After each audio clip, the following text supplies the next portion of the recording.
Ulan.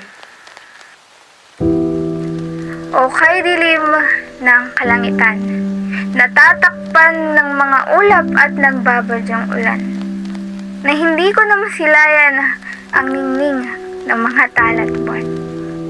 Mga talat buwan na siyang ilaw sa madilim na kapaligiran. Mga talat buwan na siyang saksi sa bawat oras na nagdaan.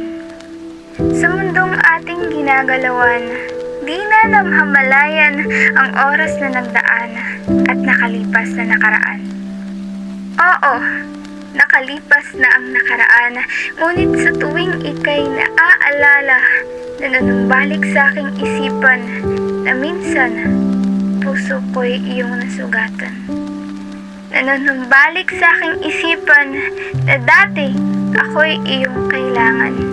Kailangan sa tuwing ika'y sugatan upang mapawi ang sakit na nararamdaman.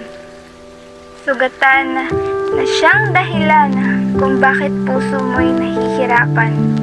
Nahihirapang umibig ng iba tulad kong naghihintay lang sa'yo sa tuwina.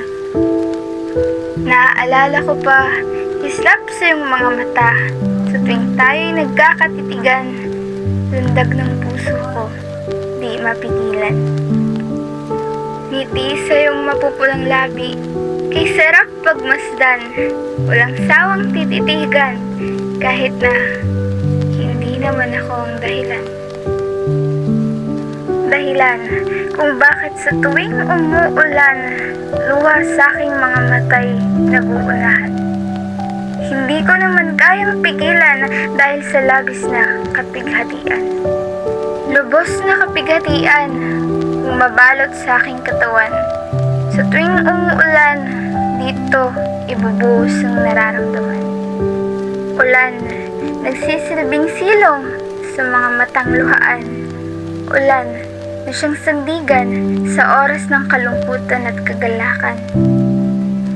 Hindi ko mawari kung para saan ba ang luhang binibitawan kung pagmamahal sa'yo'y wala naman talagang kasiguraduhan.